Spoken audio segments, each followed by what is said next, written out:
Assalamualaikum warahmatullahi wabarakatuh. Halo sahabat semua, selamat datang kembali di channel ini.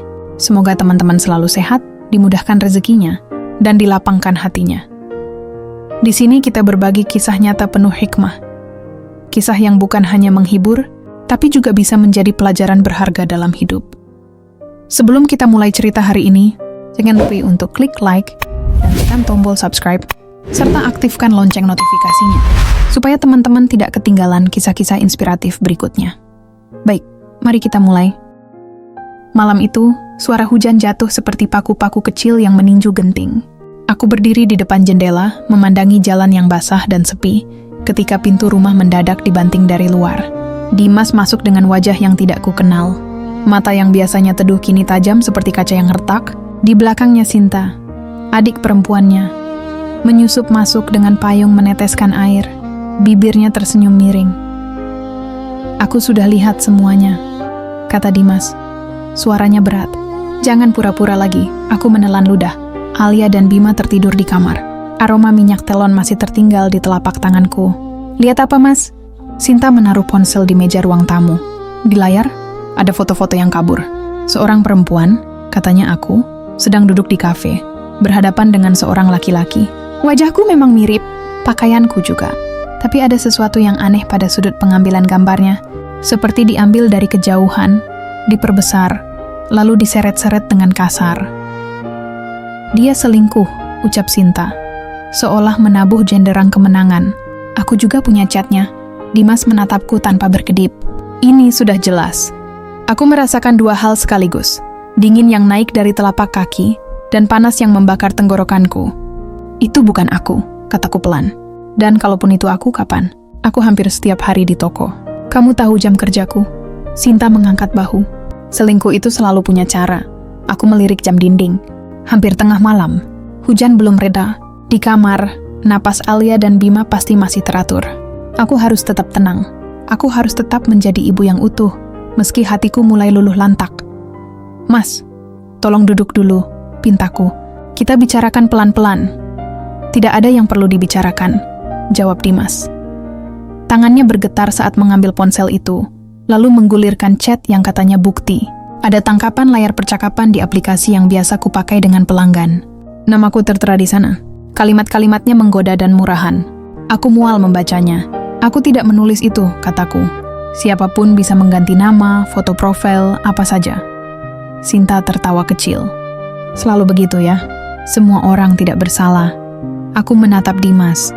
Aku ingin menggenggam tangannya, mengingatkan bahwa kami pernah berjanji membangun hidup yang sederhana, menaruh percaya di atas meja makan, menepuk punggung satu sama lain ketika hari terasa berat. Tapi tangan Dimas sudah disilangkan di dada. Dinding yang kukhawatirkan selama ini ternyata berdiri tepat di hadapanku sekarang. "Kamu mau aku percaya apa?" tanya Dimas. Suaranya menurun tetapi mengoyak. "Bukti sudah ada. Bukti bisa salah," kataku. "Kalau kamu mencintaiku, setidaknya beri aku kesempatan." Sinta menyeringai. "Dimas, jangan tertipu lagi. Mama juga sudah lihat." Mama bilang, kalau tidak tegas sekarang, Naya akan mempermalukan keluarga lebih parah. Nama Bu Rati, ibunya Dimas, menggelinding seperti batu. Aku tahu beliau tidak pernah benar-benar menerimaku. Aku bukan menantu yang ia bayangkan. Aku bukan perempuan dari lingkungan mereka. Tapi selama ini, aku menutup telinga setiap kali ucapannya menikam tipis. Aku pikir, waktu akan melunakkan. Rupanya waktu justru mengasah. "Aku tidak berselingkuh," ulangku kali ini lebih tegas. Kalau ingin jujur, aku bahkan tidak punya waktu untuk memikirkan hal begitu. Pagi aku di toko. Sore aku mengurus Alia dan Bima. Malam aku merapikan pembukuan yang sering kamu tunda-tunda. Kapan aku selingkuh? Di antara memasak dan menidurkan anak, Dimas memalingkan wajah. Sinta mendesah seolah bosan.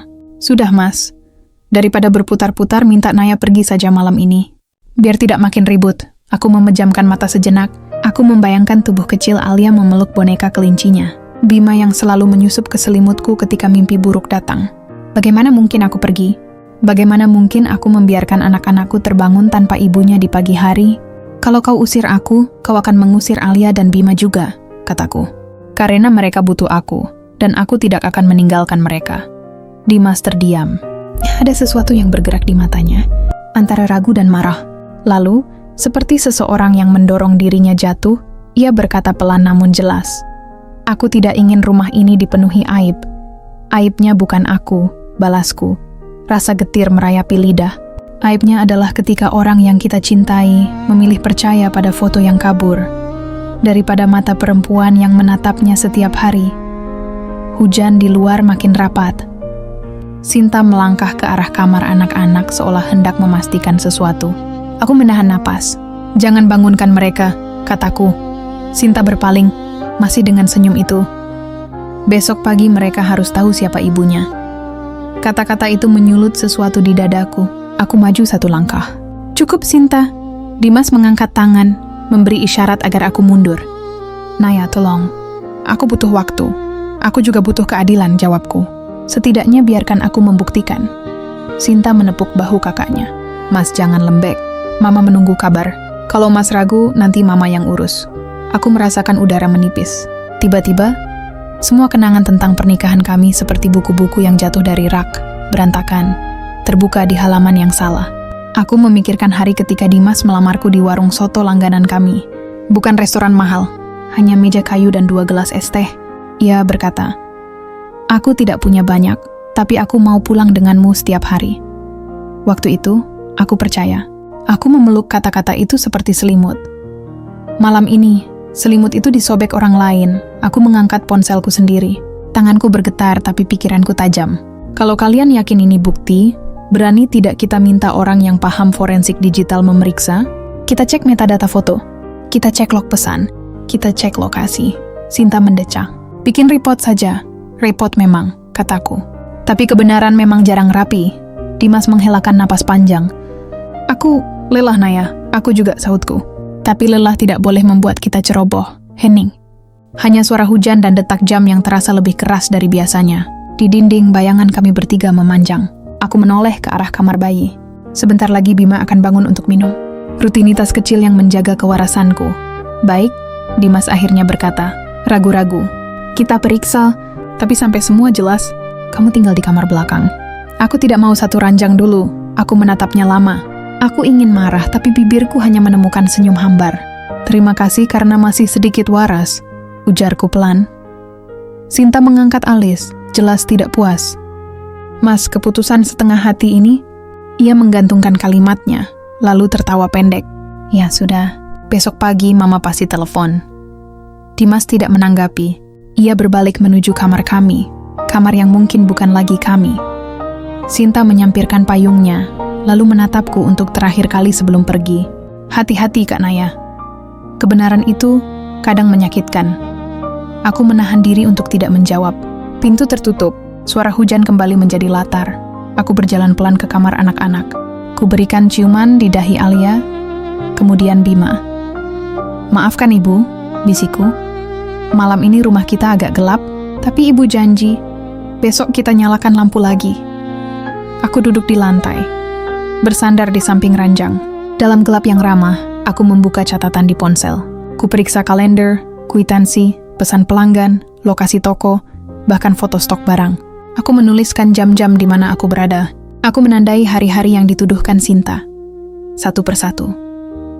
Di luar sana, mungkin Bu Rati sedang menyiapkan kata-kata pedas untuk pagiku. Mungkin Sinta sedang mengatur strategi. Mungkin Dimas sedang berguling di tempat tidur dengan kepala penuh kebimbangan. Tapi di sini, di samping napas 2 anakku, aku menyusun rencana perang yang paling sederhana. Mengumpulkan kebenaran. Ketika jarum jam melewati angka 1, aku menutup mata sebentar. Aku tidak akan menangis malam ini. Air mata hanya akan membuat catatan di kepalaku kabur. Aku perlu jernih. Aku perlu teguh. Hujan masih turun. Namun di suatu tempat di dalam dadaku ada suara kecil yang berkata, "Badai punya batas." Aku mengangguk pada suara itu, seperti menyetujui janji rahasia. "Besok aku akan main ke Bukit Mira. Besok, aku akan memulai perjalanan yang mungkin panjang, mungkin melelahkan, tapi pasti bermakna." Dan ketika Bima menggeliat, aku berdiri mengangkatnya dan membisikkan kata-kata yang kuperluas untuk diriku sendiri. "Tenang, kita akan baik-baik saja. Ibu di sini." Ibu tidak kemana-mana. Di luar, kilat menyambar jauh, redup. Aku tersenyum tipis. Malam ini fitnah mengetuk pintu. Aku membukanya. Aku memandangnya erat-erat. Lalu dalam hati aku berkata, "Ayo, mari kita lihat siapa yang bertahan lebih lama, kau atau aku." Aku menatap lagi bayangan di dinding. Bayangan seorang perempuan kecil yang menolak runtuh. Malam itu, di tengah suara hujan, aku memilih berdiri. Pagi itu matahari terasa asing. Cahayanya menembus tirai, tapi bukan menghangatkan, justru seperti menyorot luka yang semalam belum kering. Aku duduk di tepi ranjang kamar belakang. Mendengar suara pintu depan dibuka, derap langkah tegas yang sangat ku kenal. Bu Ratih datang, bersama suara khasnya yang selalu membawa penilaian. "Naya," serunya lantang, bahkan sebelum aku sempat keluar kamar. "Turun sekarang. Kita harus bicara." Aku menarik napas panjang. Alia masih terlelap, Bima menggeliat pelan. Aku mengusap kepala mereka. "Tenang, sayang. Ibu sebentar saja." Lalu aku melangkah keluar dengan wajah setenang mungkin. Meski di dalam dadaku, guncangan belum berhenti. Di ruang tamu, Bu Ratih duduk dengan sikap angkuh. Sinta berdiri di sampingnya, seperti penasihat setia. Dimas mondar-mandir, wajahnya pucat. Aku tahu semalaman dia tak tidur, aku juga. Bedanya, aku menghabiskan malam dengan mencatat jejak waktu. Dia menghabiskannya dengan kebimbangan. "Kamu sudah memalukan keluarga ini," kata Bu Ratih tanpa basa-basi. "Aku tidak bisa biarkan Dimas terus hidup dengan perempuan seperti kamu." Aku menatapnya, menahan diri agar suaraku tidak pecah. "Saya tidak bersalah, Bu. Semua bukti itu rekayasa." "Alasan?" Potongnya cepat. "Semua orang yang ketahuan salah pasti bilang rekayasa. Kamu kira kami bodoh?" Sinta menambahkan dengan nada penuh kemenangan. "Mas, dengar Mama. Jangan biarkan Naya bikin masalah lagi. Semalam saja dia sudah berani melawan." Aku menoleh pada Dimas. "Mas, setidaknya dengarkan aku. Kita sudah menikah 6 tahun. Kamu tahu aku seperti apa?" Dimas berhenti melangkah. Ia menatapku dengan mata lelah. "Aku ingin percaya, Naya, tapi Mama dan Sinta, mereka bilang semua jelas. Aku juga lihat sendiri." Aku ingin menjerit. Aku ingin mengguncang pundaknya dan berkata, "Apakah 6 tahun bersama kalah oleh foto kabur?" Tapi suaraku keluar lebih lembut dari yang kukira. "Kalau begitu izinkan aku buktikan." Bu Ratih berdiri menunjuk ke arahku. "Tidak ada waktu untuk buktikan apapun. Keluarga kita sudah jadi bahan omongan tetangga. Aku tidak sudi besan-besan mendengar menantu selingkuh. Hari ini juga, kamu keluar dari rumah ini." Kata-kata itu menusuk lebih dalam daripada semalam. Semalam masih ada ruang ragu. Pagi ini, keputusan sudah jadi palu. Aku menoleh ke arah kamar anak-anak, lalu kembali menatap Bu Ratih. "Kalau saya pergi, anak-anak ikut saya." Sinta tertawa dingin.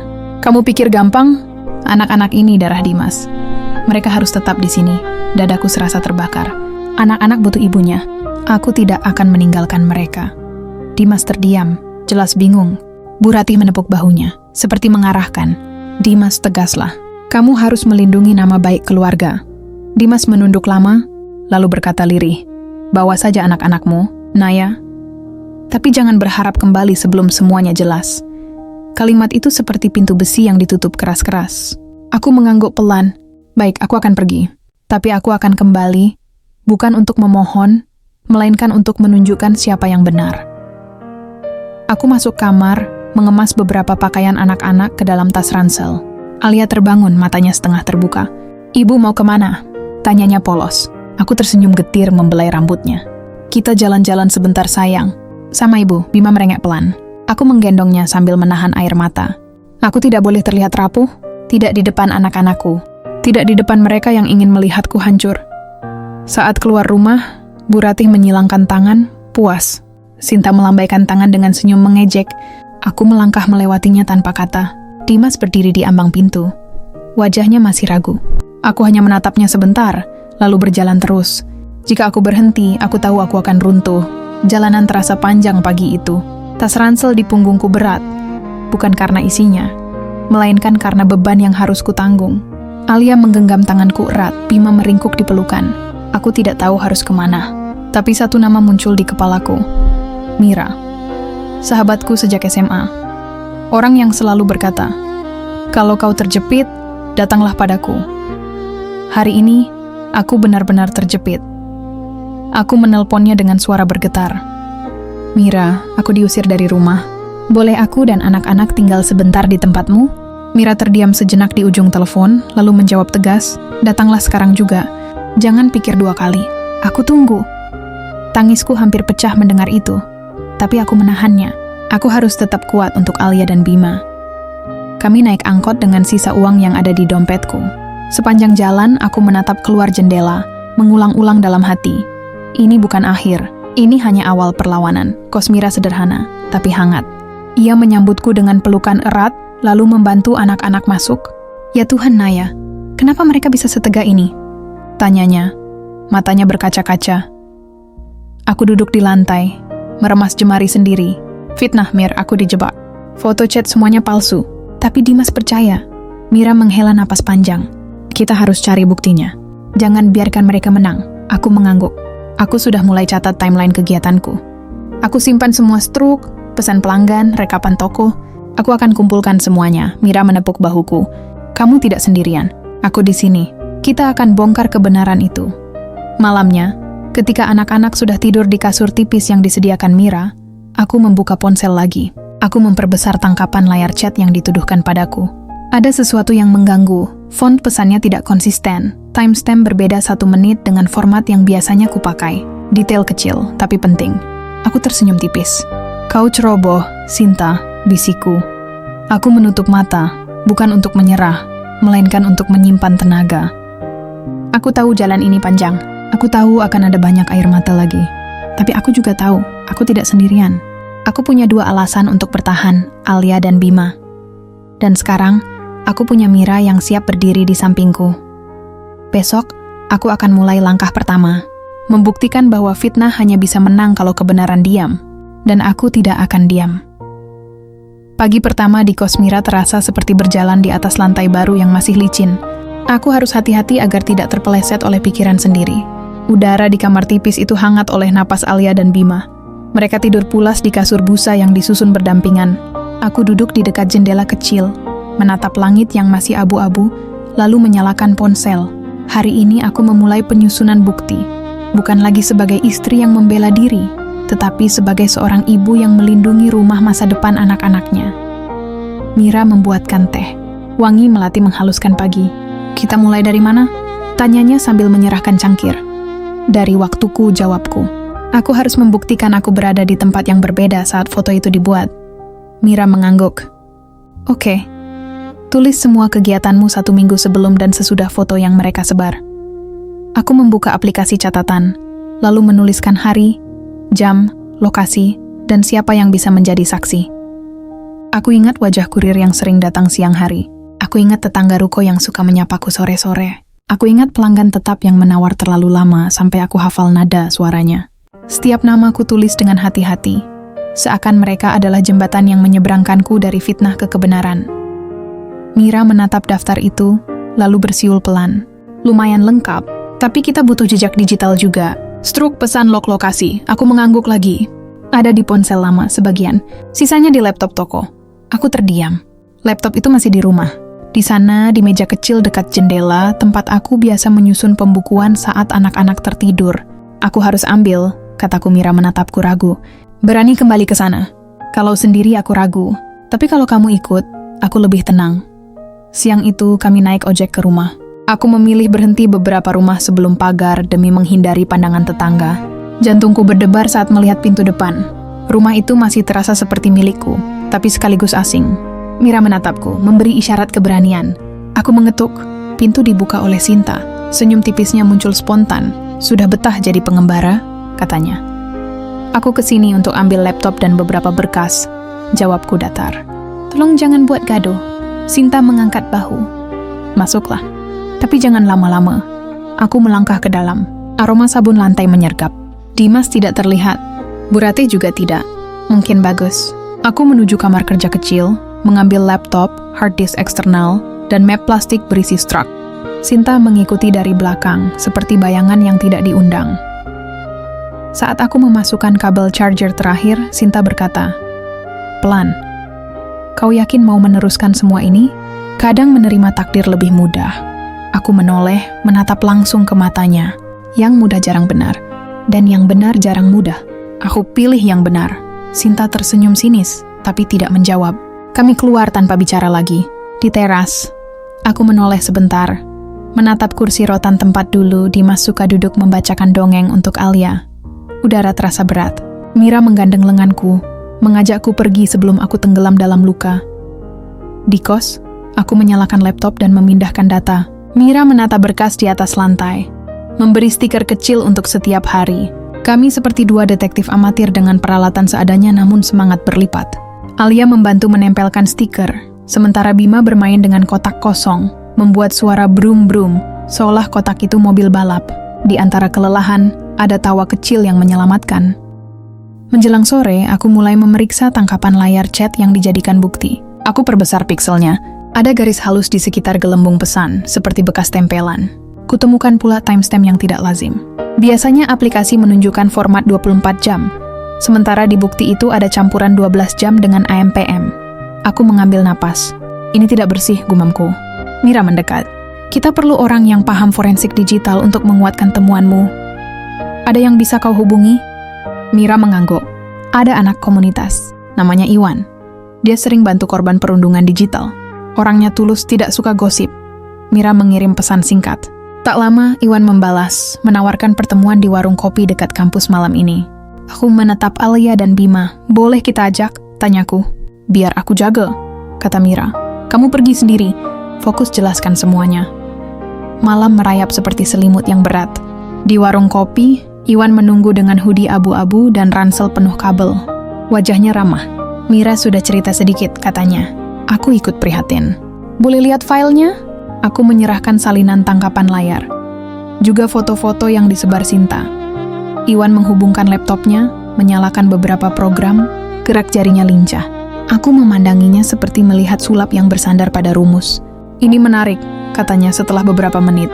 Ada lapisan kompresi ganda. Biasanya terjadi kalau gambar diedit lalu disimpan ulang. Lihat ini. Ia memperbesar bagian tepi gelembung chat. Ada perbedaan ketajaman. Ini tidak natural. Jadi ini palsu? Tanyaku, menahan napas. Indikasinya kuat. Tapi untuk jadi bukti formal, butuh proses lebih rapi. Aku bisa bantu telusuri metadata asli kalau kamu punya file mentah atau tautan sumber. Aku menggeleng. Mereka mengirimkannya lewat ponsel, tidak ada tautan. Iwan berpikir sejenak. Kalau begitu kita pakai cara lain. Kamu bilang foto diambil di kafe mana? Aku menyebutkan nama kafe yang terlihat di sudut foto. Coba cek CCTV kafe. Biasanya tersimpan seminggu sampai sebulan. Kalau masih ada, kita cocokkan tanggal dan jam. Aku teringat sesuatu. Aku pernah ke sana, tapi jamnya tidak cocok dengan pakaian yang aku pakai. Mungkin ini diambil di hari berbeda, atau orangnya bukan aku. Iwan tersenyum tipis. Kemungkinan besar begitu. Aku juga curiga ada akun palsu yang memakai fotomu. Kita cari jejaknya. Malam itu aku pulang dengan kantong kopi sisa dan hati yang sedikit lebih ringan. Ada harapan yang konkret, bukan sekadar doa kosong. Di kos, Mira menungguku dengan wajah penasaran. Aku menceritakan semua. Ia mendengarkan dengan saksama, lalu memelukku erat. Kita di jalur yang benar. Hari-hari berikutnya kami bergerak seperti tim kecil. Pagi aku mengantar Alia ke sekolah terdekat yang menerima murid titipan sementara. Bima ku titipkan pada tetangga kos yang ramah. Siangnya aku membantu Mira berjualan kue daring, mengisi dompet agar tidak bergantung pada siapapun. Sore hingga malam aku dan Iwan menelusuri jejak digital. Di sela waktu, aku menelepon beberapa pelanggan lama, meminta izin menyimpan rekaman percakapan untuk bukti. Mereka mengiyakan. Ada yang bahkan menawarkan kesaksian, mengingat hari dan jam saat aku melayani mereka. Satu sore, manajer kafe yang kami datangi memundurkan tayangan CCTV. Di layar, terlihat perempuan dengan potongan rambut mirip aku duduk di pojok, berhadapan dengan seorang laki-laki. Aku menahan napas. Tapi ada kejanggalan. Ia mengenakan jam tangan di tangan kanan, sementara aku selalu di kiri, dan tanggal di pojok layar menunjukkan hari Minggu. Padahal setiap minggu aku menutup toko dan mengajar Alia menggambar di rumah. Aku tidak di sini hari itu, kataku yakin. Manajer kafe menoleh, mengingat, lalu berkata, "Benar. Bukankah kamu yang punya toko bahan kue? Aku lihat kamu sering dengan dua anak kecil. Hari Minggu lalu aku malah lihatmu lewat depan kafe membawa balon." Kata-kata itu seperti air jernih. Ia bersedia menjadi saksi bila diperlukan. Kami saling bertukar nomor. Malamnya, sebuah email masuk ke kotak suratku dari alamat yang tidak kukenal. Subjeknya singkat. Hati-hati mereka memalsukan tanggal. Tanganku bergetar saat membukanya. Isinya hanya 2 kalimat dan 1 lampiran. Foto yang dipakai adalah gabungan dari 2 hari berbeda. Periksa bayangan di meja dan arloji dinding. Di lampiran ada versi foto dengan tanda panah menunjukkan ketidaksinkronan arah bayangan dan posisi jarum jam dinding yang kebetulan tertangkap di kaca. Aku menunjukkan pada Iwan lewat panggilan video. Ia bersul pelan. Si pengirim ini jago. Bayangan memang tidak bohong. Surya sore dan siang berbeda. Ini bukti tambahan yang kuat. Siapa yang mengirim? Tanyaku. Iwan menggeleng. Alamat sekali pakai. Mungkin seseorang di lingkungan mereka yang tidak nyaman melihat ketidakadilan. Aku merasakan campuran haru dan cemas. Di luar sana, ada orang asing yang percaya padaku cukup untuk mengambil risiko. Aku menatap Alia dan Bima yang sedang tidur. Aku berjanji dalam hati, kebaikan seperti ini harus dibalas dengan keberanian yang sepadan. Keesokan harinya, Mira mendapat ide. Bagaimana kalau kita menyebar kabar bahwa kamu akan bertemu dengan seseorang di kafe lain untuk membicarakan bukti? Biar Sinta penasaran dan melakukan kesalahan. Aku memikirkan rencana itu. Berisiko tapi menggoda. Kalau dia memantau, dia akan datang. Mungkin ia membawa perangkat yang sama yang ia gunakan untuk mengedit. Mungkin ia akan memotret, mengirim, atau menyimpan sesuatu. Kita bisa tindak lanjut dari situ. Iwan menimpali lewat pesan. Aku bisa siapkan ponsel pancingan dan pengamat sinyal sederhana. Kita tidak memata-matai orang, hanya mencatat perangkat yang aktif di dekat kita. Kalau cocok dengan fingerprint digital pada file editan, kita punya petunjuk. Aku menatap cermin kecil di kamar kos. Wajahku tampak lebih tirus, tapi mata itu tidak lagi padam. Baik, kataku pada refleksi sendiri. Kita jadi. Sore itu kami menyebar kabar kecil melalui jalur yang pasti sampai ke telinga Sinta. Aku mengirim pesan pada seorang kerabat jauh yang terkenal tidak bisa menyimpan rahasia. Isi pesannya hati-hati, seolah aku akan bertemu seseorang bernama A yang punya bukti. Mira menambahkan sedikit bumbu lewat status singkat yang hanya terlihat oleh daftar kontak tertentu. Tidak perlu menunggu lama. Akun media sosial anonim yang selama ini mengawasi tiba-tiba aktif, menyukai unggahan lama, lalu mengirim pesan gelap yang menyeramkan. Aku menutup ponsel, mengatur napas. Malam itu sebelum tidur aku menulis lagi di catatan, rencana pancingan, lokasi, jam, siapa hadir, dan rute pulang. Aku mencium kening Alia dan Bima, membisikkan doa sederhana. Ibu akan pergi sebentar besok, ibu akan pulang membawa sepotong kebenaran lagi. Di luar, angin berlari di sela genteng. Kos kecil ini mungkin tidak sempurna, tetapi disinilah aku menemukan kembali diriku. Bukan sekadar istri yang dituduh, aku adalah Naya, ibu dari 2 anak yang berhak atas hidup yang jujur. Pagi esok, kami akan melangkah ke kafe lain, dengan segelas teh hangat dan jantung yang berdebar. Jika keberanian adalah jembatan, maka ragu adalah sungai yang harus diseberangi. Aku sudah menjejalkan batu-batu kecil di dasar sungai itu. Satu persatu, pelan tapi pasti. Jam di dinding menyentuh angka 11. Aku mematikan lampu. Di dalam gelap yang tenang, ada cahaya kecil yang tumbuh. Bukan dari listrik, bukan dari lilin. Dari tekad yang akhirnya menemukan bentuk. Besok mungkin seseorang akan datang. Mungkin Sinta. Mungkin orang suruhannya. Mungkin malah Dimas, aku tidak tahu. Yang ku tahu aku akan siap, karena kebenaran tidak hanya menunggu ditemukan, ia juga berani diajak bertemu. Hari itu udara terasa lebih berat dari biasanya. Aku duduk di teras kecil kos Mira, memandangi langit yang keruh. Rasanya ada tanda-tanda badai, bukan hanya di langit, tapi juga dalam hidupku. Fitnah yang disebar Sinta dan Bu Ratih bukan sekadar permainan keluarga. Aku mulai menyadari ada motif yang jauh lebih besar. Mira duduk di sampingku sambil menyeruput kopi. Nih, aku sudah lama curiga. Kenapa mereka begitu ngotot menjatuhkanmu? Kalau hanya soal gengsi keluarga, mestinya tidak sampai segila ini. Aku menatapnya. Kamu pikir ada apa? Warisan, jawabnya singkat. Aku dengar keluarga Dimas masih punya rumah lama di daerah pasar. Nilainya lumayan. Kalau kamu disingkirkan, Sinta bisa lebih leluasa memengaruhi Dimas untuk menandatangani dokumen pembagian. Aku termenung. Ingatan melayang ke beberapa bulan lalu. Sinta pernah membujuk Dimas agar menggadaikan rumah lama itu untuk modal usaha. Dimas sempat menolak, tapi setelah itu sikap Sinta makin dingin padaku. Mungkin benar, fitnah ini adalah cara mereka membuka jalan. Siang itu aku dan Mira pergi ke kafe tempat foto fitnah diambil. Manajernya ramah dan bersedia membantu. Kami menonton rekaman CCTV lebih detail. Perempuan yang mirip denganku itu ternyata sering datang beberapa kali, tapi jarang berbicara. Dari sudut kamera, aku bisa melihat dengan jelas. Bentuk tubuhnya hampir sama, tapi ada perbedaan halus. Jam tangan di tangan kanan, bukan kiri. Dan saat aku zoom, aku menyadari sesuatu. Di lehernya ada tato kecil berbentuk bintang. Aku tidak pernah punya tato. Manajer kafe mengangguk. Saya ingat perempuan itu. Bukan ibu ini. Orangnya jarang bicara, selalu duduk di pojok. Tapi tanggalnya memang sama dengan foto yang beredar. Aku tersenyum getir. Berarti benar ada orang yang dijadikan umpan. Mira menepuk bahuku.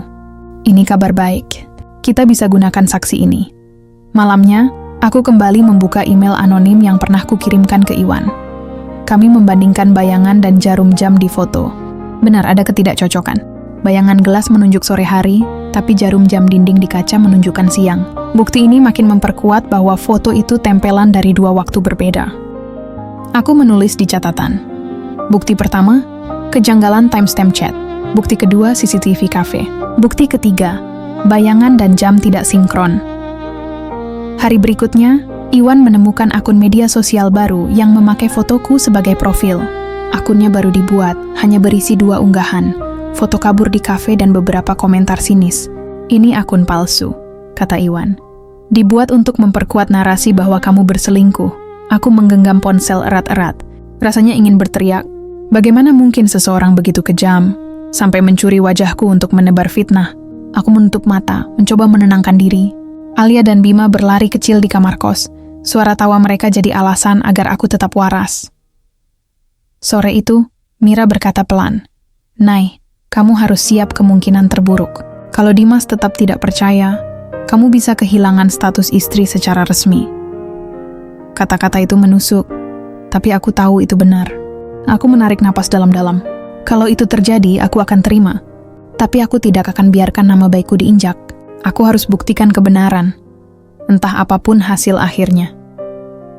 Beberapa hari kemudian, kabar buruk itu datang. Dimas menghubungiku lewat pesan singkat. Besok datang ke rumah. Kita perlu tanda tangan surat. Aku tahu maksudnya. Talak. Kata yang selama ini hanya kutakuti dalam mimpi, kini mengetuk pintu kenyataan. Aku memandang Alia dan Bima yang sedang bermain. Mereka terlalu kecil untuk mengerti, tapi suatu hari mereka pasti akan tahu. Aku ingin saat itu tiba, mereka bisa mendengar bahwa ibunya tidak menyerah, bahwa ibunya berdiri, bahkan ketika dunia mencoba menjatuhkan. Malam itu aku menulis di buku harian kecil. Kalau besok pintu pernikahan tertutup, biarlah. Aku akan membuka pintu lain, pintu kebenaran, dan aku akan masuk dengan kepala tegak. Aku menatap bayangan wajahku di kaca jendela kos. Ada gurat lelah, ada sisa air mata, tapi di balik itu ada sorot baru, tekad. Besok aku mungkin kehilangan gelar istri, tapi aku tidak akan kehilangan diriku sendiri. Pagi itu langit bersih, ironisnya. Seperti seseorang sengaja menata cuaca agar tak ada yang bisa kusalahkan selain keputusan manusia. Aku berdiri di depan rumah yang pernah kusebut rumahku, memeluk Alia dan Bima bergantian. Mira menungguku di motor siap kalau aku butuh pergi cepat. Aku mengusap kepala anak-anakku. "Ibu sebentar saja. Kalau kalian bosan, mainkan permainan hitung awan ya," kataku. Alia mengangguk. Bima menepuk-nepuk lututku, tidak mengerti, tapi hangatnya menahan nyaliku agar tidak pecah. Pintu dibuka Dimas. Wajahnya datar, ada bekas malam panjang di bawah mata. Di ruang tamu, Bu Ratih duduk tegak, Sinta bersandar di kusen. Di meja ada map biru yang menganga, seperti mulut yang siap menelan apapun yang datang. "Duduk," kata Bu Ratih. "Kita tidak akan berlama-lama." Aku duduk. Jantungku berdetak seperti drum perang. Dimas mendorong map ke arahku. Di dalamnya ada selembar pernyataan, tertulis rapi dengan kalimat yang dingin. Talak disebut sebagai sesuatu yang demi kebaikan bersama. Aku menarik napas, membaca pelan, menandai dalam hati kata-kata yang terasa asing, seperti penyelesaian, kerukunan, tanggung jawab. Semua kata baik yang dipaksa menutupi luka. Aku, Dimas membuka suara. "Aku minta maaf kalau caranya keras. Tapi ini yang terbaik. Terbaik untuk siapa?" Tanyaku pelan. "Ibu tidak mau nama baik keluarga kami terus jadi bahan omongan," sahut Bu Ratih sebelum Dimas menjawab. "Kamu juga akan lebih tenang, kan? Tidak ada lagi tekanan. Tekanan macam apa batinku, kalau bukan yang sedang kalian lakukan ini?" Aku menaruh telunjuk di atas tanda tangan kosong. Kudengar lagi suaraku sendiri, lebih tenang daripada perasaanku. Aku tanda tangani bukan karena mengakui tuduhan. Aku tanda tangani karena aku tidak mau anak-anakku tumbuh menyaksikan pertengkaran. Tapi ketahuilah, aku tidak berhenti di sini. Aku akan buktikan fitnah itu. Sinta tertawa kecil, terdengar seperti sendok menabrak gelas kosong. "Semoga beruntung," aku menandatangani. Garis tinta mengalir. Ada getar kecil di pergelangan tanganku. Bukan takut. Lebih mirip gempa halus yang terjadi ketika lempeng hidupmu bergeser pelan tapi pasti. Dimas juga menandatangani. Ia menutup map. Hening sejenak. Di luar, suara pedagang sayur lewat, memanggil tomat, cabai, bawang. Kehidupan berjalan seperti biasa. Seolah tidak ada pernikahan yang diakhiri pagi ini. Aku ingin bicara soal anak-anak, kataku. Hak asuh, biaya sekolah, kesehatan. Kita atur dengan jelas, tertulis, tidak dengan janji. Dimas tampak kaget, lalu mengangguk cepat, seolah lega ada hal praktis untuk dibahas. Aku akan tanggung biaya sekolah dan kesehatan. Kita atur jadwal kunjungan. Bu Rati mendesah, gelisah. Anak-anak harus sering di sini. Mereka darah kami. Mereka juga napasku balasku. Kita tidak sedang berebut boneka. Kita menyusun hidup dua manusia kecil agar tetap utuh. Aku akan bicarakan detailnya lewat pengacara. Sinta mengangkat alis. Pengacara? Serius? Serius, jawabku menatapnya. Kalian juga serius menuduhku. Maka aku harus serius membela diriku. Aku berdiri. Dimas hendak mengatakan sesuatu, tapi urung. Aku tidak paham apakah itu penyesalan, marah, atau sekadar bingung. Aku tidak menuntut jawaban darinya sekarang. Aku melangkah keluar, menghirup udara yang entah kenapa terasa lebih berat, namun lebih jujur. Mira mematikan mesin motor saat melihatku. Selesai? Selesai yang ini, jawabku. Mulai yang lain. Kami melaju kembali ke kos. Angin mengusap wajah tidak menenangkan tapi setidaknya jujur. Sesampainya aku menidurkan Bima dan membimbing Alia menggambar. Garis-garis krayon berpindah dari tangannya ke kertas. Ibu, gambar kita hari ini rumah yang kuat ya, kata Alia. Aku tersenyum dan mengangguk. Rumah yang kuat sekali. Siang itu, atas saran Mira, aku menghubungi seorang pengacara yang direkomendasikan Iwan, Pak Ardi. Suaranya di telepon tenang, ada wibawa yang tidak mengancam. Datanglah sore ini, katanya. Bawa semua yang kamu punya. Kita benahi. Kantor Pak Ardi kecil, buku-buku hukum bertumpuk di rak, dan lukisan pemandangan tergantung seadanya. Ia mempersilakan kami duduk, menyuguhkan air putih. Saya sudah dengar gambaran dari temanmu, ujarnya. Sebelum bicara strategi, saya ingin bilang satu hal. Kamu tidak sendirian. Kata-kata itu mencairkan sesuatu di dadaku. Aku mengeluarkan map berisi struk, catatan, rekaman chat dengan pelanggan, foto CCTV, dan email anonim tentang bayangan dan jam. Pak Ardi memeriksa satu persatu, alisnya bergerak naik turun. Sesekali ia mengajukan pertanyaan. Tidak panjang, tapi tepat. Indikasi manipulasi ini kuat, simpulnya. Namun untuk perkara keluarga, ada dua jalur yang bisa berjalan paralel. Pertama, urusan hak asuh, nafkah, dan pembagian kewajiban. Kedua, pemulihan nama baik dan, jika perlu, laporan terkait pencemaran nama baik atau pemalsuan bukti. Yang saya tidak menyarankan langsung ke pidana jika belum perlu. Kita utamakan stabilitas anak-anak, tapi kita siapkan semua. Aku mengangguk. Saya setuju. Anak-anak dulu, Pak Ardi menulis daftar di kertas. Saksi-saksi yang bisa diajak bicara, dokumen yang harus dilegalisasi, dan langkah teknis forensik digital. Untuk bukti digital, kita perlu chain of custody jelas, file asli, metadata. Siapa menyerahkan kepada siapa, kapan. Saya akan minta rekan analis forensik resmi memeriksa ulang. Temuan Iwan berguna sebagai peta awal. Mira bertanya, bagaimana dengan tekanan keluarga mantan suami? Jangan layani provokasi, jawab Pak Ardi. Semua komunikasi penting lewat tertulis. Kalau perlu, saya yang kirim. Hindari pertemuan tanpa saksi. Dan satu lagi, kamu harus jaga diri dalam narasi publik. Jangan membalas postingan, jangan ikut adu komentar. Diam yang cerdas lebih kuat daripada gaduh yang sia-sia. Aku menatap jemariku. Baik, Pak Ardi memintaku menandatangani surat kuasa terbatas untuk urusan mediasi dan pengumpulan bukti. Ia juga menyarankan pemeriksaan psikologis ringan untuk Alia, bukan karena ada masalah, tetapi agar ada catatan profesional jika suatu saat diperlukan. Anak-anak sering menjadi korban senyap, katanya. Kita pastikan mereka didengar. Sebelum pulang, ia menatapku lama, lalu berkata dengan suara yang pelan namun mantap. Kamu boleh patah, tapi jangan putus. Patah bisa disambung. Putus tidak. Kalimat itu kubawa pulang seperti batu kecil yang hangat di saku. Sore turun, Kosmira memantulkan cahaya oranye lembut. Alia menempelkan gambarnya di dinding. Rumah dengan atap merah, 2 jendela, dan matahari tersenyum miring. Ini rumah kuat kita, katanya. Aku memeluknya, merasa benar-benar ingin percaya. Malamnya Iwan datang membawa kabar. Aku dapat akses resmi ke CCTV cafe dengan surat pernyataan dari manajer. Ada 2 hal yang mencondongkan tubuh, matanya berbinar. Pertama, si perempuan bertato bintang itu masuk pada pukul 3:02. Kedua, ada seseorang yang sudah duduk lebih dulu di sudut lain, menatapnya berulang kali dan memegang ponsel yang sama dengan sidik digital file editan yang kita curigai. "Bagaimana kau tahu ponselnya sama?" tanyaku. "Ada Wi-Fi probe request yang terekam oleh alat kecilku waktu kita uji tempat itu kemarin. Setiap perangkat memancarkan identitas unik. Tidak cukup untuk menyebut nama, tapi cukup untuk mencocokkan pola. Dan pola perangkat ini sama dengan yang ada pada jejak pengeditan gambar." Aku menahan napas. "Siapa orangnya?" Iwan mengangkat bahu. "Belum tahu. Siluetnya mirip." Ya, ragu sejenak. "Mirip Sinta. Tapi aku tidak akan menjadikannya kesimpulan. Kita butuh wajah jelas." Mira menatapku. "Ada amarah yang disembunyikannya demi aku.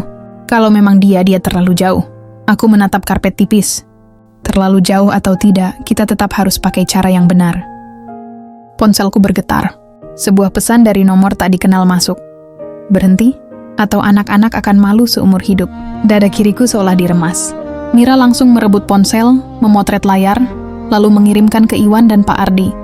Iwan berkata, "Simpaan, jangan dibalas. Ini intimidasi. Jejaknya bisa ditelusuri." Aku menghela napas panjang, menahan gemetar di ujung jari. "Aku tidak akan berhenti," ucapku setengah kepada mereka, setengah kepada diriku. Justru karena anak-anakku, aku tidak akan berhenti. Larut malam, setelah Alia dan Bima tidur, aku duduk sendirian di dekat jendela kos. Kota mendesis pelan, lampu-lampu membuat garis di langit. Aku membuka catatan harian. Ku menulis, "Hari ini aku resmi kehilangan gelar istri." Tapi aku menemukan sesuatu yang dulu sering kulupakan, hakku atas diriku sendiri. Aku akan menjaga 2 hal sekaligus, hati anak-anakku dan kebenaran namaku. Jika esok masih gelap, aku akan bawa senter yang lebih terang. Jika suara mereka lebih keras, aku akan belajar berbicara dengan tenang namun keras kepala. Pesan baru masuk dari Pak Ardi. Singkat tegas. "Besok kita ajukan mediasi resmi dan permohonan pemeriksaan forensik. Siapkan tenagamu. Ini maraton bukan sprint." Di bawahnya ada 1 lampiran. Tangkapan layar transaksi bank anonim dengan nominal aneh yang ditarik pada hari foto itu tersebar. Dikirim oleh sumber yang tidak mau disebut.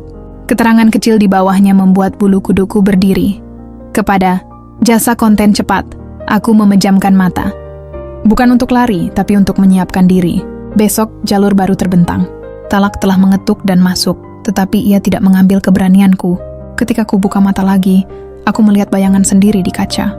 Wajah yang lelah, namun ada garis baru di sana. Garis yang biasa dimiliki orang yang berjalan sendirian di malam panjang, dan tetap melangkah. Aku menyentuh kaca, seolah membubuhkan janji. "Kita lanjut," bisikku. "Sampai selesai, sampai terang, sampai anak-anakku bisa menyebut namaku tanpa beban." Di luar, angin bergeser pelan.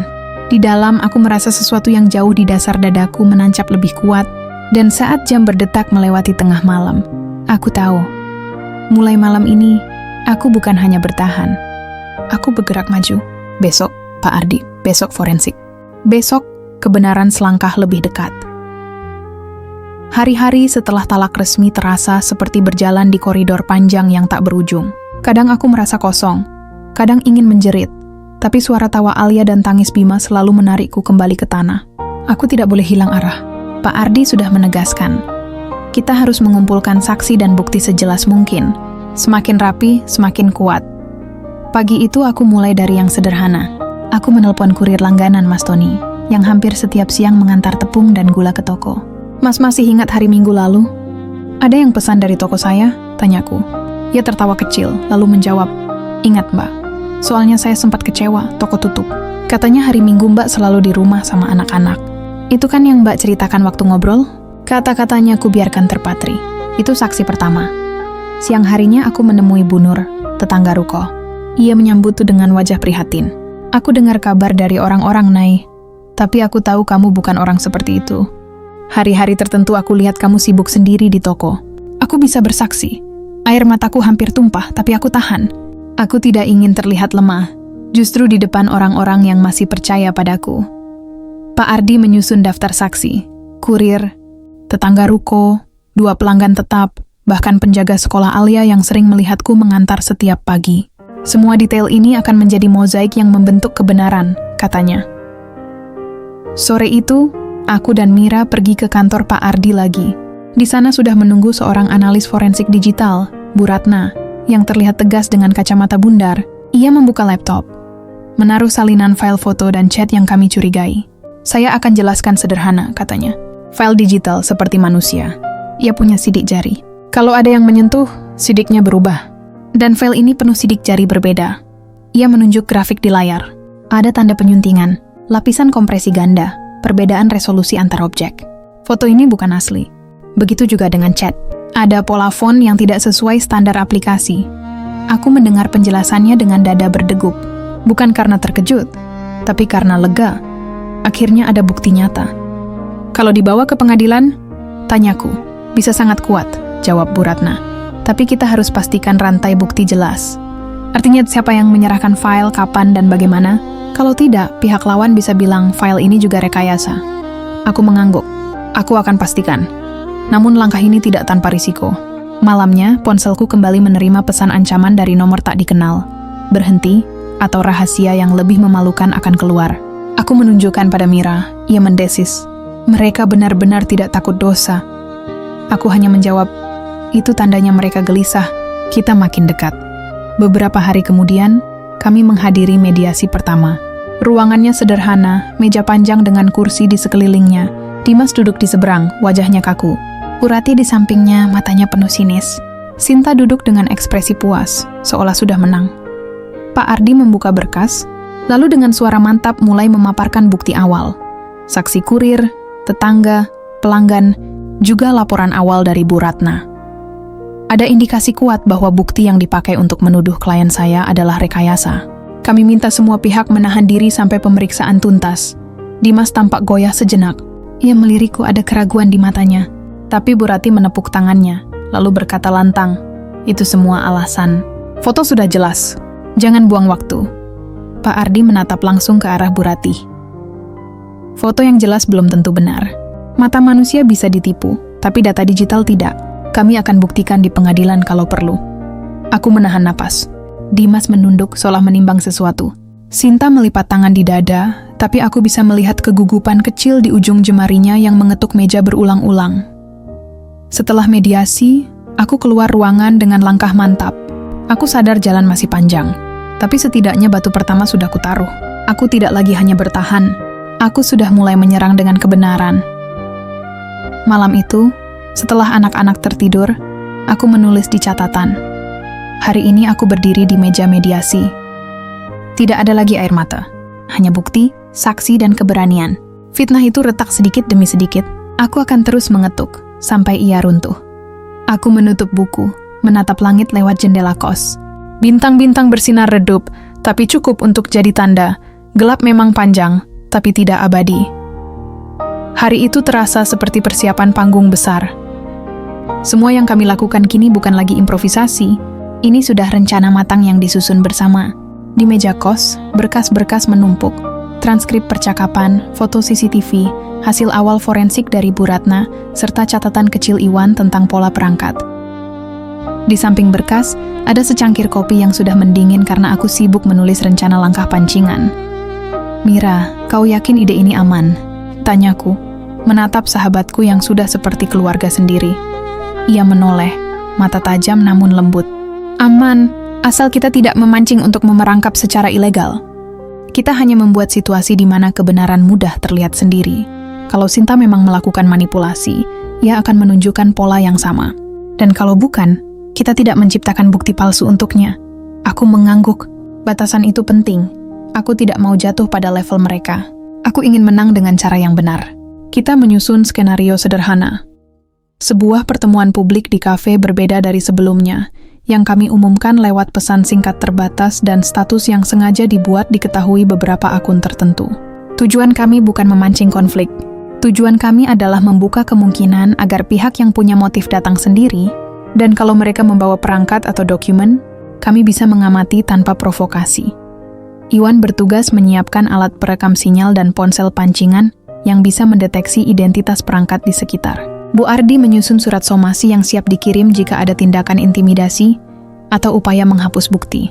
Aku sendiri menulis naskah pendek yang harus kukatakan jika Sinta atau pihak keluarga datang.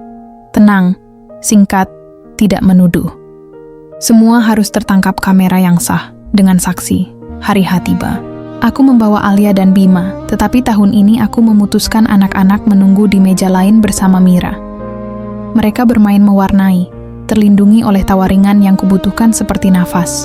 Aku duduk menghadap pintu kafe, mencoba menenangkan denyut nadi.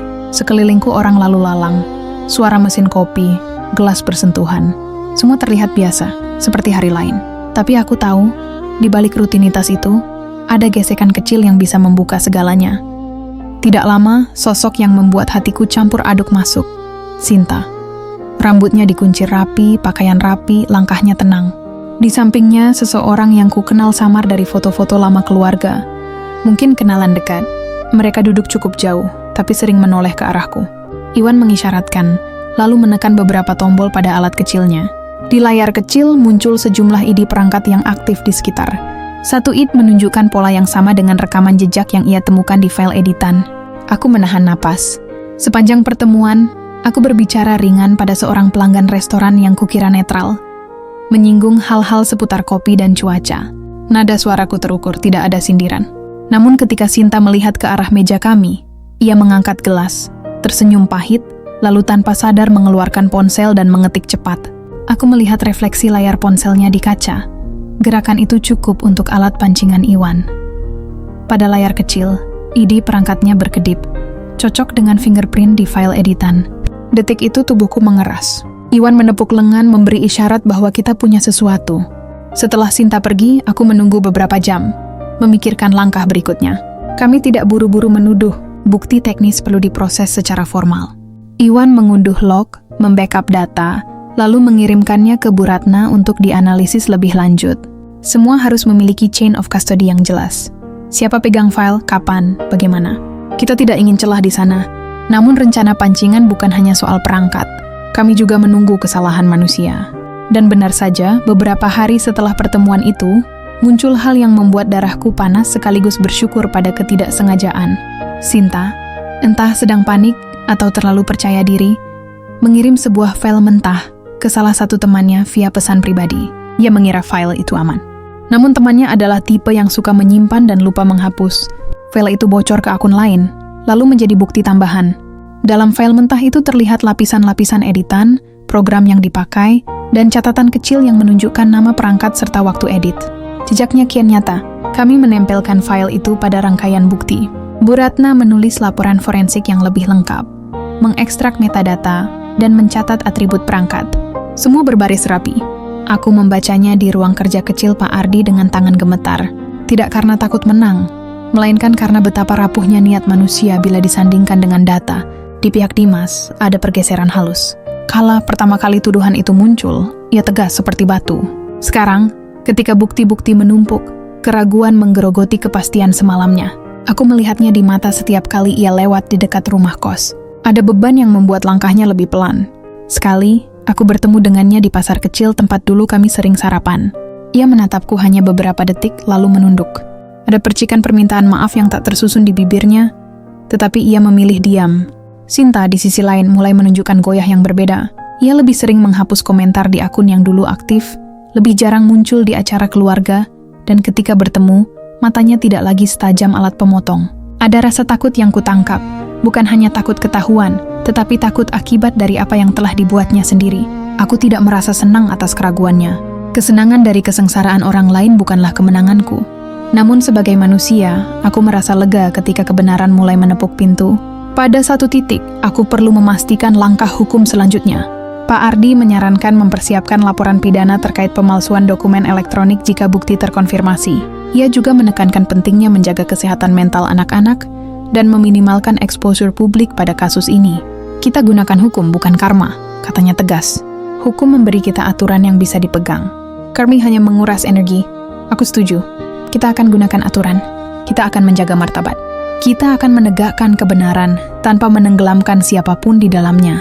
Kalau bisa, Namun aku juga tidak bisa pura-pura tidak merasakan kelegaan kecil saat melihat Sinta menghindari kontak mata saat kami bertemu di pengadilan kecil untuk mediasi lanjutan. Di ruang tersebut, Dimas duduk lebih hampa dari sebelumnya. Ia menoleh, sekilas melihat laporan Iwan dan Bu Ratna yang ditunjukkan oleh Pak Ardi. Sekali lagi, keraguannya terlihat jelas.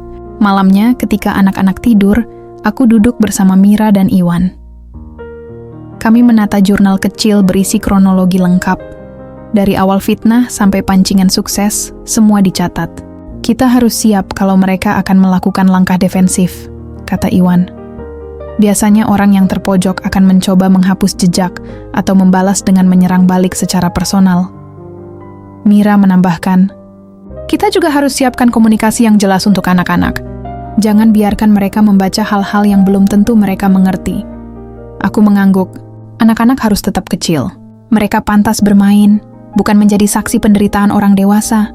Dalam beberapa hari berikutnya, tekanan di sisi keluarga Dimas meningkat. Sinta yang biasa mengobrol keributan kini lebih pendiam. Bu Ratih masih keras, namun ada retakan di suaranya ketika bicara tentang masa depan keluarga. Dimas? Ia mulai sering datang sendiri ke kuil kecil yang ada di dekat pasar. Duduk lama, berpikir. Aku melihat perubahan itu bukan sebagai kemenangan pribadi. Itu adalah indikator bahwa prasangka bisa dilunturkan oleh bukti. Aku merasa lega, dan anehnya, sedikit sedih karena orang yang dulu kusayangi kini tampak rapuh oleh kebingungan mereka sendiri. Suatu malam, ketika hujan turun pelan di atap kos, aku menulis satu baris di jurnal. Kebenaran bukan petasan yang meledak sekonyong-konyong. Ia adalah proses. Tahap demi tahap, bukti demi bukti. Kebenaran membuka dirinya seperti bunga yang takut. Kita harus sabar menunggu kelopak terakhir terbuka. Aku menutup jurnal, menarik napas panjang dan mematikan lampu. Esok menanti bab baru, pengungkapan lebih luas yang mungkin memaksa semua pihak memilih antara mengakui atau mempertahankan kebohongan. Aku tidak tahu hasilnya. Yang ku tahu, aku telah berjalan sejauh ini bukan hanya untuk diriku, tetapi demi anak-anak yang kelak akan bertanya siapa yang berani berdiri untuk mereka. Hari itu udara seperti menahan napas. Aku merasa setiap langkahku di jalan menuju ruang mediasi bukan hanya langkah kaki, tapi juga langkah sejarah kecil dalam hidupku. Kebenaran sudah terkumpul, laporan forensik Bu Ratna, saksi kurir dan tetangga, juga rekaman CCTV kafe, ditambah lagi hasil analisis Iwan yang mencocokkan perangkat dengan file editan. Semua ini seperti potongan puzzle yang akhirnya mulai membentuk gambar jelas. Pak Ardi berjalan di sampingku, membawa map tebal. Ingat Naya, jangan terpancing emosi. Biarkan data yang bicara. Aku mengangguk, meski di dalam dada, jantungku berdetak seperti palu besar. Di dalam ruangan, aku melihat wajah-wajah yang kini terasa asing. Bu Ratih duduk dengan dagu terangkat, seperti hakim yang siap menjatuhkan vonis. Sinta duduk di sebelahnya. Kali ini tidak seangkuh biasanya. Tangannya sibuk memutar cincin di jarinya. Dimas ada di sana juga. Wajahnya lebih pucat dari sebelumnya. Matanya bergerak gelisah. Sidang kecil itu dimulai. Hakim mediasi meminta kedua pihak menjelaskan posisi masing-masing. Bu Ratih dengan suara lantang berkata, "Kami sudah muak dengan alasan. Anak saya sudah dikhianati. Buktinya jelas, semua sudah kami tunjukkan." Pak Ardi berdiri, membuka berkas dengan tenang. Ia mengeluarkan lembar laporan forensik, lalu mulai berbicara dengan suara mantap. "Yang mulia, mari kita lihat bukti secara ilmiah. Foto dan chat yang dijadikan dasar tuduhan ini terbukti mengalami rekayasa digital. Ada lapisan edit, perbedaan resolusi, ketidakcocokan waktu, dan jejak perangkat tertentu yang mencurigakan. Selain itu, CCTV cafe menunjukkan bahwa perempuan yang dituduhkan sebagai klien saya memiliki ciri berbeda. Tato di leher, jam tangan di tangan kanan. Saksi-saksi juga menyatakan klien saya berada di tempat berbeda pada waktu yang sama." Hakim mediasi mengangguk meneliti dokumen. Ruangan hening, hanya suara kertas berdesir. Aku melirik ke arah Dimas. Wajahnya berubah. Matanya menatap lembaran laporan itu lama, seolah setiap huruf menampar kesadarannya. Aku bisa melihat sesuatu runtuh di dalam dirinya. Tembok keyakinan yang ia bangun dengan bantuan fitnah mulai retak. Ini tidak benar. Seru Sinta tiba-tiba, suaranya nyaring. Semua bisa direkayasa. Mereka hanya memutarbalikkan fakta. Pak Ardi menoleh, tenang. "Kami punya file mentah yang bocor dari perangkat saudari Sinta. Metadata menunjukkan editan dilakukan dari perangkat yang sama dengan identitas sinyal yang kami temukan saat pertemuan publik tempo hari. Semua ini dicatat secara resmi. Wajah Sinta mendadak pucat. Ia menoleh ke Dimas, lalu ke Bu Ratih. Bu Ratih mencoba menutupinya dengan kata-kata keras. Bohong. Itu fitnah balik. Tapi suaranya terdengar bergetar, tidak sekuat biasanya. Hakim menatap mereka bergantian. Apakah pihak penuduh punya bantahan dengan bukti yang sepadan? Tidak ada jawaban selain bisikan panik dari Bu Ratih. Saat itu, aku tidak perlu bicara. Aku hanya duduk diam. Tapi tubuhku terasa tegak seperti pohon yang baru saja disiram hujan. Aku tahu, tanpa harus berteriak, kebenaran mulai membuka jalannya sendiri. Mediasi berakhir dengan catatan, bukti akan diteruskan untuk proses lebih lanjut. Hak asuh anak sementara tetap padaku, dan klaim fitnah harus diselidiki. Aku keluar dari ruangan dengan napas panjang, seperti baru melepaskan batu besar dari punggung. Di luar, Dimas menghampiriku. Wajahnya kacau, matanya berkaca-kaca. Ia membuka mulut, tapi kata-katanya tercekat. Akhirnya ia hanya berkata, Aku salah. Suaranya pecah. Aku menatapnya lama. Dalam diriku ada badai, marah, kecewa, tapi juga rasa iba karena ia pun jadi korban manipulasi orang-orang terdekatnya. Aku tidak menjawab. Aku hanya menatap, lalu melangkah pergi bersama Pak Ardi dan Mira. Biarlah waktulah yang menjawab apakah penyesalan itu tulus atau hanya ketakutan. Malamnya, aku duduk di kamar kos, menulis di buku catatan. Hari ini kebenaran mulai membuka tirainya. Tapi aku tahu, pertunjukan belum selesai. Masih ada harga yang harus dibayar, luka yang harus dijahit, dan keputusan yang harus dibuat. Apakah aku akan memaafkan, atau aku akan berjalan sendiri? Itu pertanyaan besok. Hari ini aku hanya ingin tidur dengan damai, bersama anak-anakku, tanpa lagi dihantui fitnah. Aku memeluk Alia dan Bima yang sudah tertidur. Suara napas mereka jadi lagu pengantar tidurku.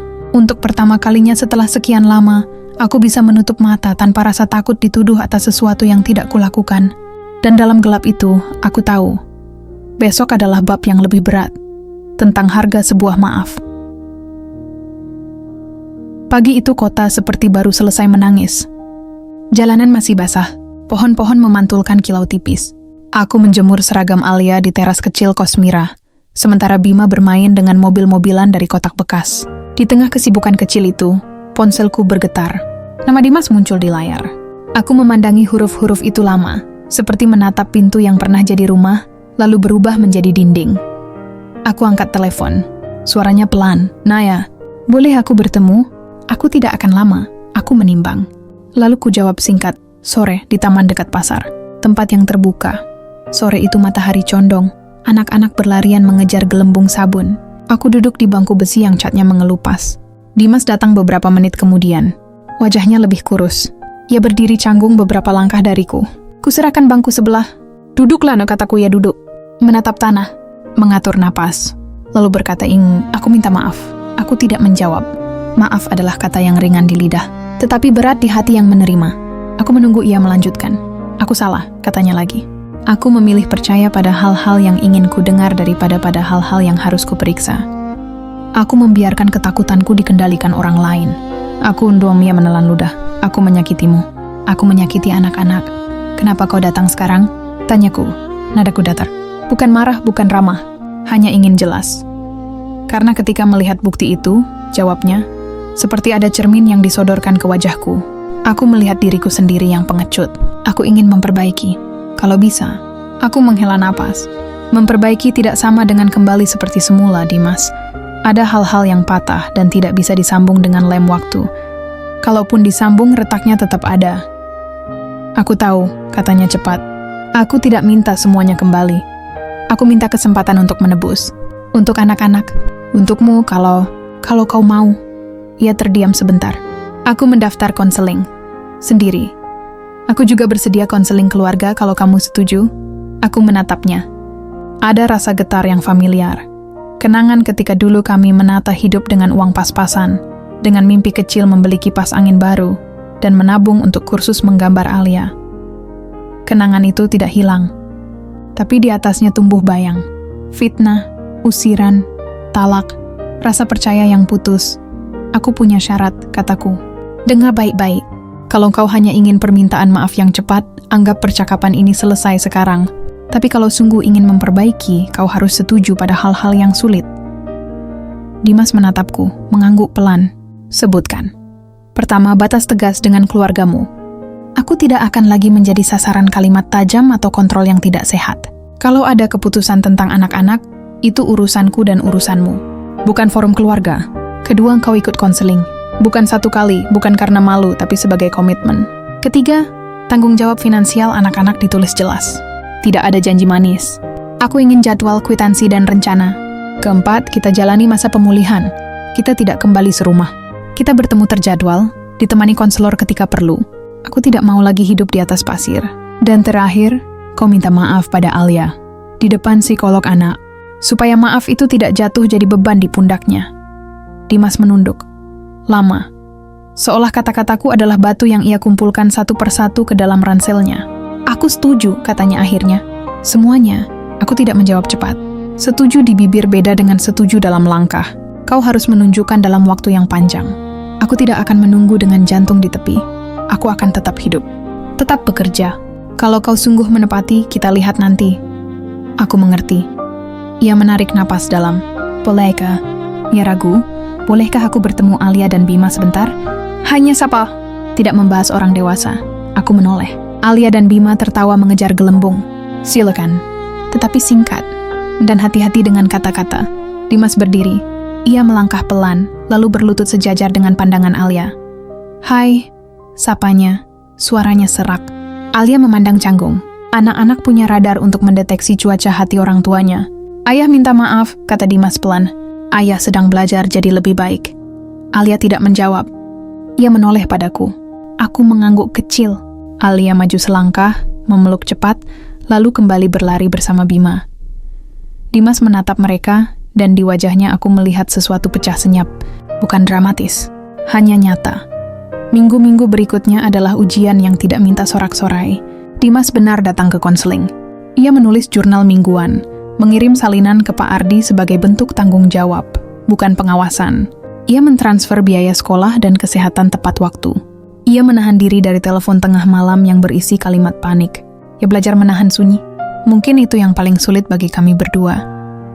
Di sisi lain, aku menata kembali ritme hidup. Bersama Mira, aku merapikan toko daring kecil yang dulu sempat terbengkalai. Kue-kue sederhana yang kami buat laku pelan-pelan. Di malam hari, setelah anak-anak tidur, aku belajar lagi tentang pencatatan keuangan. Bukan untuk menyaingi siapapun, hanya agar esok ketika anak-anakku bertanya bagaimana ibu bertahan, aku bisa menjawab dengan jujur. Dengan ilmu kecil yang kubesarkan. Bu Rati, ia tetap keras. Kadang mengirim pesan panjang pada Dimas, mempertanyakan apa gunanya konseling dan kenapa harus tunduk pada tuntutan. Seringkali Dimas tidak menjawab. Kadang ia menjawab pendek, karena ini bukan tunduk. Ini tanggung jawab. Aku tidak tahu percakapan apa saja yang terjadi di rumah itu. Aku memilih tidak ikut. Aku berada di wilayahku. Wilayah tenang yang kubangun bersama 2 anak dan beberapa teman yang tulus. Suatu siang, Sinta mengirim pesan. Singkat, aku minta maaf. Aku membaca 3 kata itu berulang-ulang. Aku membala terima kasih. Semoga kita belajar menjaga mulut dari hal yang tidak kita tahu. Ia tidak membalas lagi. Ku tidak membutuhkannya. Maaf darinya bukan kunci hidupku, tetapi mungkin kunci untuk menutup pintu kebencian di hatiku sendiri. Di sesi konseling keluarga, Dimas duduk di sebelah kiri, aku di sebelah kanan. Psikolog kami, Bu Hana, menanyakan hal-hal sederhana yang terasa menembus. Apa rasa sakit paling tajam yang kalian ingat dari beberapa bulan terakhir? Aku menjawab, ketika pintu rumah ditutup di hadapanku. Dimas menjawab, ketika aku sadar aku yang menutupnya. Bu Hana mengangguk. Bagus, kalian menyebutnya dengan jujur. Langkah berikutnya adalah memastikan pintu yang baru punya engsel yang sehat. Komunikasi, batas, dan evaluasi. Bukan kunci ganda yang mengurung. Sepulang dari konseling, Dimas berjalan sejajar beberapa langkah di belakangku. Terima kasih sudah datang, katanya. Aku menoleh. Ini untuk anak-anak, jawabku. Untuk aku juga. Tapi tidak untuk kembali ke semalam. Untuk menemukan hari esok yang tidak sakit. Malamnya, di atas meja kos, aku menulis daftar hal-hal yang kini kupahami. Ternyata memaafkan bukan tombol lampu. Tidak bisa klik lalu terang. Memaafkan lebih mirip Fajar. Ia pelan. Ia membuat garis tipis di langit. Mengusir gelap sedikit demi sedikit. Dan ada hari-hari ketika awan menutup fajar itu. Tidak apa-apa. Matahari tidak tersinggung hanya karena awan lewat. Perihal hak asuh dan nafkah, Pak Ardi menyusun perjanjian yang rapi. Jam-jam kunjungan Dimas tidak mengganggu sekolah dan istirahat anak. Setiap kunjungan disertai catatan singkat, bukan untuk saling curiga, melainkan agar kami punya jejak yang bisa dievaluasi. Di lembar itu tertulis tanggung jawab biaya pendidikan, kesehatan, dan tabungan kecil untuk masa depan. Aku menyimpan lembar itu di laci bersama rapatnya keinginan untuk tidak lagi hidup bergantung pada belas kasihan. Di sela-sela semua itu, aku dan Mira membuka kelas kecil membuat kue untuk ibu-ibu sekitar kos. Sederhana. Kami tertawa, mengukur gula, membagi resep, ada sesuatu yang hangat dari aroma kue yang mengembang. Seperti hidup. Kalau bahan-bahannya jujur, walau sederhana, ia akan naik juga. Tidak setinggi roti hotel mungkin, tapi cukup membuat perut kenyang dan hati tidak kosong. Dimas beberapa kali membawa Alia ke perpustakaan dan Bima ke taman. Ia mengirim foto singkat. Alia membaca buku bergambar. Bima memeluk ayahnya sambil tertawa. Aku melihatnya tanpa iri. Aku hanya ingin mereka punya ayah yang hadir, meski aku tidak lagi berada di bawah atap yang sama. Ketika malam tiba, Alia bercerita. Ayah sekarang banyak diam, Bu. Tapi diamnya tidak menakutkan. Aku mengusap kepalanya. Bagus kalau begitu. Di satu akhir pekan, Dimas mengajakku bertemu di tempat yang dulu kami suka. Warung soto kecil. Kami duduk berhadapan. Ada jeda panjang yang entah kenapa terasa tidak canggung. Ya biar ketinggian Naya, adik aku itu tidak akan mendesak apapun hari ini. Aku hanya ingin bilang, terima kasih sudah tidak membakar jembatan. Walau jembatannya retak, kau memilih memperbaiki sisi yang perlu, agar anak-anak bisa lewat. Aku menatap uap soto. Jembatan yang kita bangun sekarang bukan untuk kita berdua, Dimas. Jembatan ini untuk Alia dan Bima. Kalau suatu hari kau berharap jembatan itu juga bisa kulalui bersamamu, kau harus sabar. Jangan menunggu di ujung sambil memanggil-manggil. Bekerjalah memperkokoh tiangnya, ia mengangguk. Akan kulakukan. Aku tidak menjanjikan apa-apa. Janji tanpa fondasi adalah rumah tipis di tepi tebing. Aku hanya mengucapkan, baik. Dan kami makan soto dalam hening yang tidak lagi penuh duri. Malam terakhir bulan itu, aku duduk di dekat jendela. Kota memantulkan lampu kuning kecil-kecil. Alia dan Bima sudah tidur. Aku membuka buku catatan, menuliskan pesan untuk diriku sendiri, juga untuk perempuan-perempuan yang mungkin suatu hari mendengar kisahku. Jangan mudah percaya pada kabar yang menyenangkan telinga tetapi menyayat nurani. Jika fitnah datang, jangan lawan dengan fitnah. Lawan dengan bukti, dengan kesabaran, dan dengan batas yang sehat. Keluarga tidak selalu berarti setuju pada semua hal. Keluarga berarti menjaga agar tidak ada yang hancur karena kelalaian kita sendiri. Maaf itu penting, tetapi maaf bukan tiket pulang. Maaf adalah peta. Rumahnya harus kita bangun lagi, dengan bata komunikasi, semen kepercayaan, dan atap komitmen. Kalau suatu hari rumah itu jadi, bagus. Kalau pun tidak jadi, tidak apa-apa. Selama anak-anak punya tempat berlindung di hati kita yang tidak mudah roboh, mereka akan bertumbuh. Aku menutup buku. Ku masukkan pena. Ku titipkan kalimat-kalimat ini pada malam, agar besok pagi aku membacanya lagi tanpa gemetar. Di luar angin lewat ringan.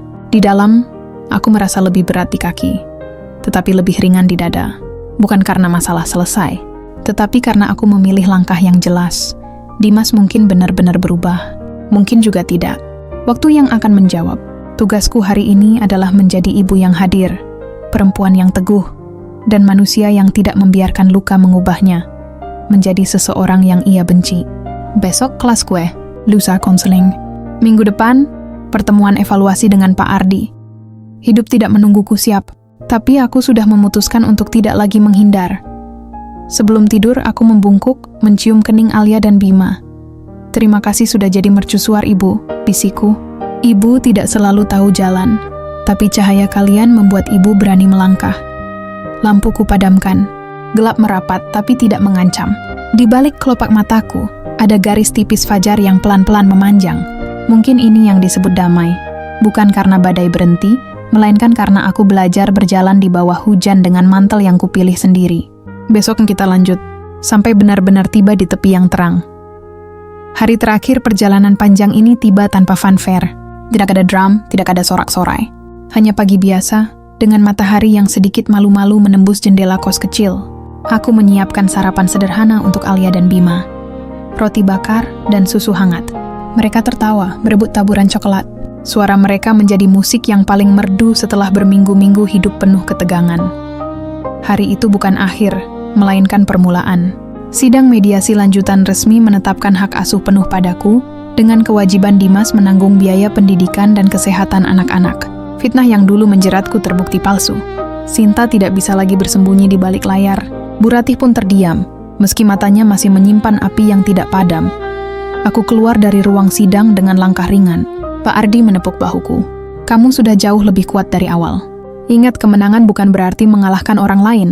Kemenangan berarti berdiri tegak dengan kepala tidak menunduk. Aku tersenyum, menyalaminya. Berterima kasih. Tanpa dukungan, mungkin aku sudah runtuh. Dimas menghampiri, wajahnya penuh rasa sesal. Aku tahu kata-kata tidak cukup, tapi biarkan aku membuktikan dengan tindakan. Aku hanya menjawab singkat, buktikan pada anak-anak. Itu lebih penting daripada buktikan padaku. Kami tidak berjalan beriringan keluar gedung itu. Kami berjalan sejajar, tapi masing-masing dengan jalan sendiri. Mungkin suatu saat jembatan akan lebih kokoh. Mungkin juga tidak. Yang penting, Alia dan Bima punya dua kaki orang tua yang tidak lagi saling menjegal. Hari-hari setelahnya, hidupku perlahan menemukan ritme baru. Bersama Mira, aku membuka usaha kecil dari dapur kos. Kue kering, roti manis, puding sederhana. Pesanan mulai berdatangan. Senyum pelanggan pertama membuatku percaya bahwa aku bisa menafkahi anak-anakku dengan tanganku sendiri. Tidak mewah, tapi bermartabat. Alia kembali ceria, menggambar rumah dengan atap merah dan halaman luas. Ini rumah kita, Bu, katanya menempelkan kertas di dinding. Bima ikut-ikutan menggambar matahari bulat dengan banyak kaki. Aku tertawa memeluk mereka. Mereka tidak tahu betapa besar makna gambar-gambar itu untukku. Itu bukan sekadar coretan anak-anak. Itu adalah janji bahwa rumah yang kuat bisa dibangun di mana saja, bahkan di kos kecil, asal ada cinta yang jujur. Dimas perlahan memenuhi komitmennya. Ia menjemput anak-anak sesuai jadwal, membawa mereka ke perpustakaan, atau sekadar makan bakso di pinggir jalan. Tidak ada lagi suara tinggi, tidak ada lagi tuduhan, hanya upaya diam-diam untuk menambal luka. Aku tidak menutup hati, tapi juga tidak membuka penuh. Aku memilih jalan tengah. Hati-hati, tenang, jelas. Sinta, ia jarang muncul. Kabar terakhir usahanya goyah. Orang-orang mulai menjauh setelah tahu apa yang ia lakukan. Aku tidak bersorak. Aku tidak gembira melihat orang jatuh. Aku hanya berharap ia belajar. Fitnah mungkin bisa menjatuhkan seseorang sekejap, tapi pada akhirnya, ia akan kembali menghantam orang yang menyebarkannya. Suatu malam, aku duduk di teras kecil kos. Angin berhembus lembut. Mira duduk di sampingku menyeruput kopi. Lihat dirimu sekarang, Nek, katanya. Dulu kamu masuk ke kos ini dengan mata sembab, membawa dua anak, dunia di pundakmu. Sekarang, kau duduk dengan senyum kecil yang nyata. Aku menatap langit, tersenyum tipis. Aku tidak sendirian. Ada kamu, ada anak-anak, ada orang-orang yang percaya padaku ketika aku sendiri hampir tidak percaya. Mira tertawa kecil, tapi yang paling penting, ada kamu yang memilih berdiri. Du yang menyelamatkanmu. Aku mengangguk, iya benar. Pada akhirnya bukan hanya karena bantuan orang lain, tetapi karena aku sendiri memutuskan untuk tidak menyerah. Di buku catatan harian, aku menulis satu halaman terakhir untuk kisah ini. Fitnah itu pernah mengetuk pintuku, mencoba menenggelamkan hidupku. Tapi aku belajar, fitnah hanya menang jika kebenaran diam. Aku tidak diam, aku berjalan. Aku menangis, jatuh tapi bangkit lagi. Dan ketika aku memilih berdiri, fitnah mulai kehilangan giginya. Untuk anak-anakku, Alia dan Bima, ini pesan ibu. Jangan pernah biarkan dunia menuliskan siapa dirimu dengan tinta orang lain. Tulislah dengan tanganmu sendiri, dengan kebenaranmu sendiri. Jika suatu hari ada orang yang menuduhmu tanpa bukti, jangan buru-buru marah. Keluarkan cahaya, bukan api. Karena api membakar sesaat, tapi cahaya menerangi jalan panjang. Aku menutup buku itu, menatap langit malam. Bintang-bintang berserakan, kecil tapi teguh. Seperti aku sekarang. Tidak sebesar matahari, tapi cukup untuk menunjukkan jalan dalam gelap. Aku menarik napas panjang, menatap ke dalam kamar. Alia dan Bima tertidur, wajah mereka tenang. Esok pagi mereka akan bangun, berlarian, tertawa. Esok pagi, aku akan membuatkan sarapan lagi, menyiapkan bekal sekolah, lalu kembali ke dapur kecilku untuk memanggang harapan baru. Kehidupan ini tidak sempurna, tapi akhirnya aku mengerti. Kesempurnaan bukan tentang tidak ada luka. Kesempurnaan adalah ketika luka tidak lagi mengendalikan langkah kita. Dan malam itu, aku tahu satu hal dengan pasti. Aku sudah benar-benar bangkit. Pesan yang dapat kita petik dari cerita ini adalah jangan mudah percaya pada fitnah. Kebenaran mungkin lambat, tapi ia akan selalu menemukan jalan. Dan bagi siapapun yang pernah jatuh, ingatlah, berdiri bukan soal siapa yang menolongmu, tetapi soal keputusanmu sendiri untuk bangkit.